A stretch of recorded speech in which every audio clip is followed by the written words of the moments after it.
Okay, so continuation tayo ng ating tutorial about dynamic routing protocols. Okay, so ngayon naman, balikan lang natin yung kwento doon sa mga nagdaan nating tutorial. So, di ba meron tayong topology na ganito? Halimbawa, R2, then R3. No, halimbawa niyan si R3. So, dito may mga devices dito behind kay kay R2, R1, and R3. Di ba?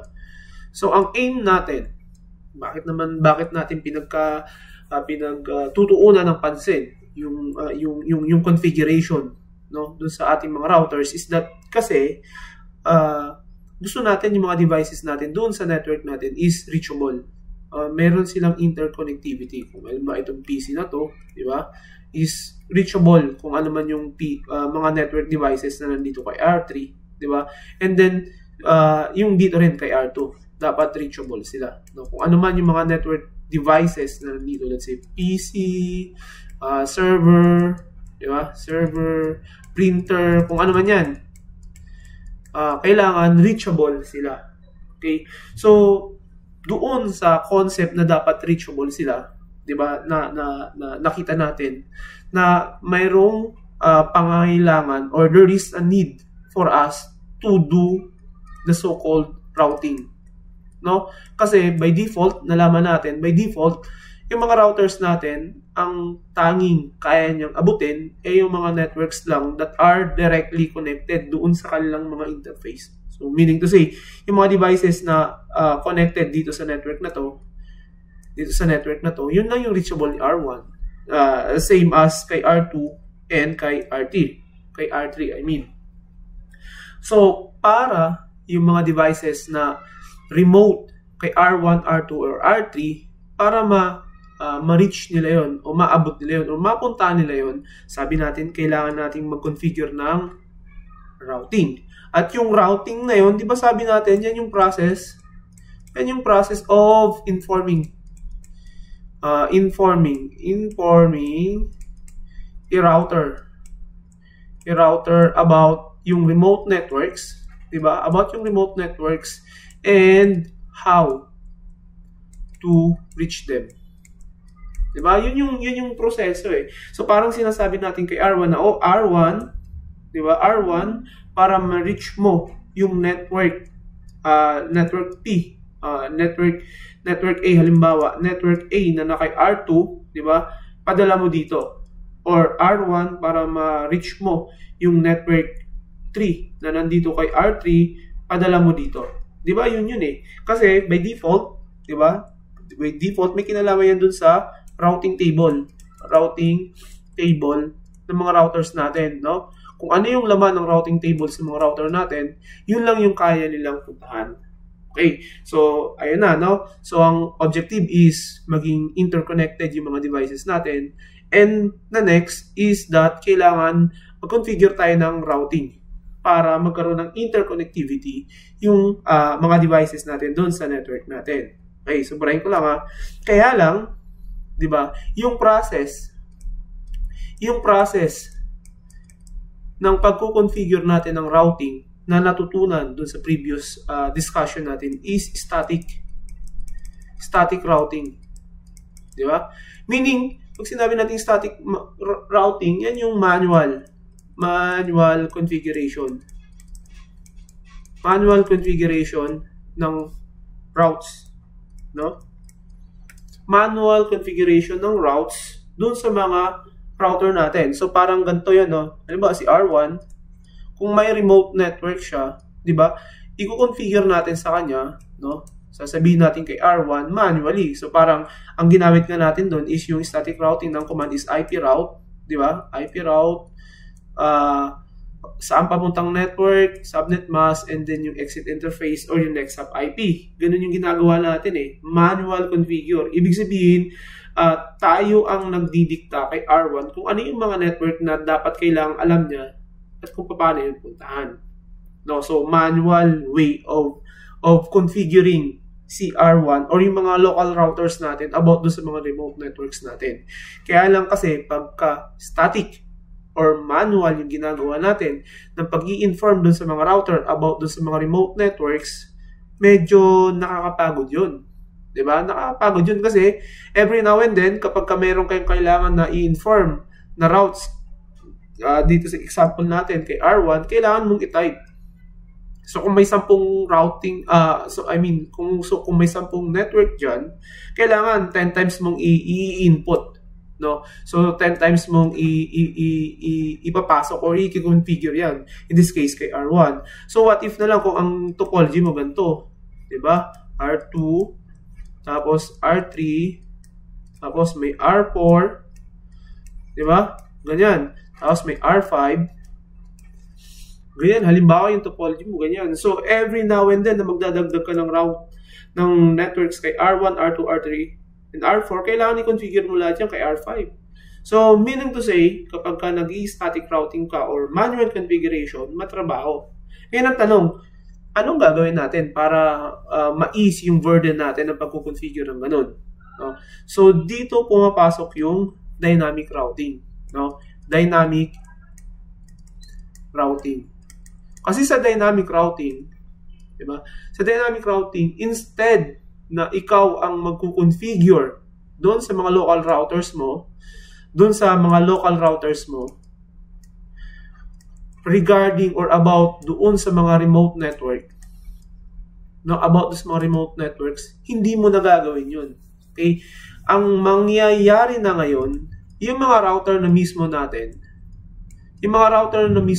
ang magkukonfigure, no? Actually, ang magkukonfigure doon sa sarili nila para matutunan nila or malaman nila kung ano yung mga remote network sa kanila at kung paano nila mapupuntahan yun. Ganun yun, no? Yung dynamic routing. Kapag sinabi natin dynamic, no? Yan ay automatic. So, automatic mo nang ipapopulate or automatic nang lalagyan ni R1, no? Lalagyan ni R1 yung kanyang mga routing table yung mga network na remote sa kanya. No? Same as si R2. So, hindi na tayo mamumroblema na magma-manual configuration. Okay? Kaya lang, pagka sinabi nating dynamic or automatic configuration, kailangan mayroon kang susundan. No? Kailangan mayroon kang rules. No? Kailangan mayroon kang rules na susundan. Or ang tawag doon is protocols. Kailangan may susundan kang rules or protocols kung paano mo i-execute yung pagiging automatic ng pag-configure ng mga router natin doon sa kanilang mga routing table para makapasok yung mga remote networks. No, kailangan may set of rules tayo para uniform. No, hindi pwedeng si R1 may sariling rules kung paano siya mag-add, no, ng mga remote networks sa kanya, and then si R2 ganun din, no? May sariling rules din siya, no? Hindi pwedeng ganun. So dapat kailangan mayroong set of rules yun, which is yung mga routing protocols. At kapag pinag-uusapan natin yung routing protocols or yung set of rules na gagamitin natin on how yung mga routers natin matututong mag-configure doon sa kanilang routing table, no? Tandaan nyo, mag-configure sa kanilang routing table, kailangan sumusunod dapat sila. So, kapag pinag-uusapan yung dynamic routing, meron tayong two main types, no? Two main types of routing protocols, no? Kasi itong dalawang types na to, ito yung essentials essential siya in the sense na siya yung magiging way kung paano i-determine ng mga routers natin yung best path, no? Kung paano ipapadala ng mga routers natin yung mga packet or yung data across the networks. So kapag pinag-uusapan natin yung two types of routing protocol, the two main types of routing protocol, nandiyan yung tawag natin dyan is IGP o yung interior gateway protocol, at yung isa naman is yung EGP or yung exterior gateway protocol. So ano yung difference ng dalawang to. No? Kapag sinabi nating EGP or Interior Gateway Interior Gateway Protocol, yan yung type ng protocol used within a single AS or autonomous. Oh, ano ba yung spelling yan? Autonomous. MOUS system. Kapag ka EGP naman, yan ay it operates or yung implementation yan is between different AS or autonomous system. Ngayon, pag sinabi nating AS, ano bang ibig sabihin yung AS na yan? Pag sinabi nating autonomous system, yan ay isang, pag sinabi nating AS, no, yan ay isang collection, yan ay isang collection of networks and devices, no? Collection of networks and devices that are, sabihin natin, under the control of single or single organization. So, pag sinabi nating AS, that is a collection of network and devices that is under the control of single organization. So, pag-usapan natin yan. So, pag IGP, diba? Pag IGP, sabi natin, single AS. So, ang example nito is ganito. Halimbawa, meron tayong, Dito Telecom. Diba? Si Dito Telecom, no, may mga head office yan eh. Headquarters. Tapos, may mga branch yan eh. Diba? May mga branch office yan. Let's say, headquarters nila, halimbawa, nasa Makati. No? Sa Makati. Tapos, yung branch nila, meron sila sa Cebu.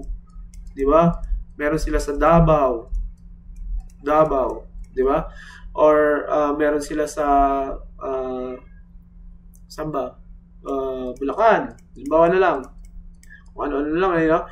So, etong Dito Telecom na to, may mga devices sila sa headquarters sila, no? May mga routers sila diyan, no? May mga routers sila diyan, R1. So, connected diyan. Yan, ganyan. No, di ba ganyan yan eh. Tapos meron din sila mga devices sa Cebu, and then meron din sila sa Davao, meron din sila sa Bulacan. Ngayon yung mga devices na yan is interconnected sila, no?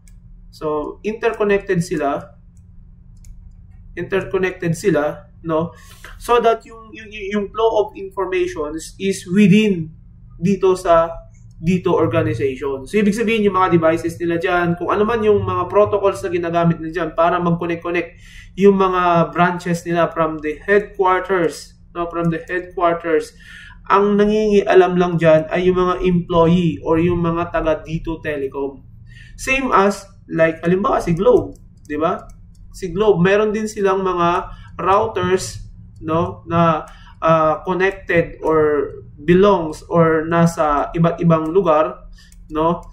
Pero since na sila lang ang may authority to control kung ano man ang gagawin nila doon, anong implementation gagawin nila doon, yan ay ang tawag dyan ay IGP, no? Sa IGP, yung mga routing protocols na ginagamit natin dyan is RIP, EIGRP,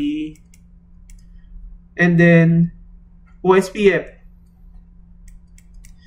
Yan yung mga routing protocols na ginagamit natin kapag ka IGP yung pinag-uusapan natin. Tandaan natin, single authority, no? Single AS. So, pag Dito Telecom lang. Pag Globe lang. Pag ano pa ba? Pag Smart, ano ba yung Smart? PLDT yata ito no? PLDT. So, yun lang din. Mga taga-Smart and PLDT lang din naman ang may control dun sa mga devices o dun sa mga resources nila, no? Iba naman kapag ka, ang pinag-uusapan naman natin is yung EGP, no? Yung Exterior Gateway Protocol. Itong Exterior Gateway Protocol na to is tawag na ito, it operates between different So magkaibang AS o autonomous system. Ibig sabihin yan kapag nandito si Dito Telecom, diba? Tapos imagine niyo na lang na ito, nandito yung mga routers nila, no? Mga routers nila interconnected diyan. So ibig sabihin diyan may mga networks dito, no? May mga networks within that network, within that mga routers dito, no? Tapos nandito naman anya si Globe. Nandito naman si Globe, yan. Tapos nandito naman yung mga router nila, yan, mga router, parang mga ano, no? Parang chocolate chip cookies lang yun, no? Yan, no? Ngayon, may mga networks din sila dito. Ngayon, pag sinabi nating implementation is EGP, kung may client dito, no? Halimbawa ako, no? Gusto ko halimbawa dito kasi sa Globe, sila yung sila yung may hawak ng information about Facebook. O kung paano marating si Facebook. So dito wala yun eh. So para marating natin itong Facebook na to na nasa Globe, no? Sabihin natin sa Globe eh, kailangan nila mag-implement ng EGP. Meaning to say, magko-connect silang dalawa, gamit sila ng isang routing protocol, no? Actually, ang ginagamit nila dito is BGP. So that yung mga networks na alam ni Globe, isi-share niya kay dito. At yung mga networks na alam ni dito, isi-share niya kay Globe. No? In such a way na, kapag ako gusto kong puntahan si Facebook, alam ni dito, no? Yung mga routers na under kay Dito Telecom, na kailangan yung request ko na yun, dapat padadaanin ko dito para makarating sa Globe. Same as doon sa mga client ng Globe, kung nandito yung mga networks na kailangan nila, marireach nila yun kasi nag-i-exchange ng routing information si Globe at Dito Telecom using BGP. So, EGP yun. So, yung process ng pag i-exchange nila ng routing information is between two different ES. Diba? Si Globe is an ES, si Dito ay isang AS, si Globe naman ay isang ES.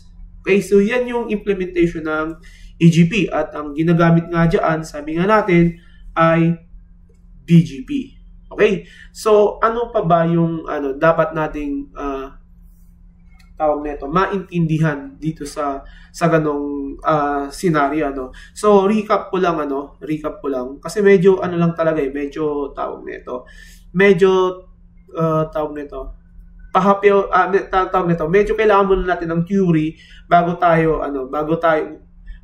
mag-proceed doon sa mga advanced na topics na pinag-uusapan. Importante na maintindihan natin to para sa mga susunod na discussions is hindi naman masyadong mas mabilis nating masusundan. Okay? So bakit tayo humahantong sa gantong bakit tayo humantong sa dynamic routing protocol? No? Bakit tayo humantong dito sa dynamic routing protocol na to? It's because, 'di ba? Protocol.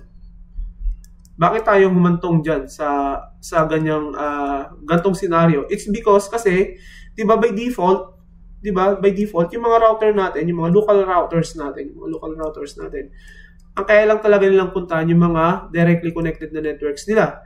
Wherein, which is nasa kanilang routing table. Diba? Yun lang talaga yung kaya nilang puntahan, yung mga directly connected networks nila na naka-install sa kanilang routing table. By default. Pero kasi, diba, sabi natin, nagde-network tayo eh. So, kung itong si R1, kakabit siya kay R2, diba? So, may mga network dito si R2 na dapat nasa routing table ni R1 para ma-reach niya yun. Diba? So, ang sabi natin, para mangyari yun, kailangan natin mag-configure ng routing. Ito, na lang to, yung wrap up na lang in summary. No? So, kailangan natin mag-configure ng routing. Ngayon, yung unang ginagawa natin pag nag-configure tayo ng routing is static. Diba? Static or manual config. Magma-manual configuration tayo eh. So, dahil doon, sa manual configuration na yun, medyo matrabaho yun. Matrabaho yan, lalo na kapag maraming networks doon sa let's say for example, doon sa isang organization. So, maraming typing, maraming manual type. So, para mapagaan naman yung buhay natin, no, yung implementations no, ng routing na yan, kailangan dynamic. Ibig sabihin automatic, no? So kaya pumapasok tayo dito sa dynamic routing protocols, no? Dapat kasi yung pag-update doon sa routing table ng mga routers natin is automatic para hindi naman nakakapagod or hindi prone sa error. Kaya lang nagda-dynamic routing protocol tayo, or kapag dynamic yung kailangan natin i-implement, meron tayong mga set of rules na dapat na intindihin or alamin so that yung pagpapasok na pagko-configure dun sa mga routing table ng ating mga router is that smooth and maayos. So, ginagamit natin yung dynamic routing protocols, at dun nga nag-uusapan natin, so meron tayong dalawang implementation yan, o yung dalawang types ng dynamic routing protocols natin, yung IGP at yung EGP. Yung exterior gateway protocol at yung interior gateway protocol, at yung isa exterior gateway protocol. At under sa interior gateway protocol, nandiyan yung RIP, EIGRP, and then yung OSPF. Dito naman si EGP, yung BGP. Okay? So, itong mga to, yung RIP, EIGRP, OSPF, yan ay pag-uusapan natin sa mga susunod na topics. Kasi, bawat isa, yung mga yan, may kani-kaniyang set of rules or protocols na dapat nasusunod para gumana yung dynamic routing natin. Okay? So, with that, hanggang dito na lang muna yung ating discussions, na kasi sa mga susunod na discussion natin, itatopic na natin itong mga to . Okay? And then yung BGP, of course, i-discuss ko rin sa inyo yung BGP na yan. So ito muna, and then I think isa pang lecture bago natin puntahan yung mga EGP natin. Okay? Basta tatandaan lang natin, itong dalawang to, yung EGP tsaka yung IGP tsaka yung EGP. Okay? Ginagamit natin siya. Ang aim lang talaga nila is so that magkaroon tayo ng effective movement, no? Magkaroon tayo ng effective movement. Ano ba ito? Sobre na gusto nating ipadala, na alam mo lang galing dito kay R1 papunta kay R2 o kung saan man, etong EGP, itong IGP and AGP, ginagamit natin yan so that sila yung magiging reference natin para maging effective yung movement ng data natin across different network segments. No, by maintaining, no, yung routing table. Paano ba bini-maintain yung routing table na gagamitin ng mga routers natin para i-direct itong sobre natin o itong data natin across doon sa internetworks natin, di ba? Across doon sa iba't ibang network. So ito yung main classification kapag pinag-uusapan natin yung dynamic routing protocol. Okay? So hanggang dito na lang. Medyo matagal yung usapan natin, pero I think at least sana may nakuha kayong info bago yung next natin na continuation dito sa discussion ng dynamic routing protocol. Okay? So hanggang dito na lang, hanggang sa susunod, at tulad dati ng laging paalala, kapag ka may natutunan, no, naintindihan, of course, huwag nyo kakalimutan mag-subscribe, mag-like, at mag-share ng video na to. Okay? So, hanggang dito na lang. Thank you.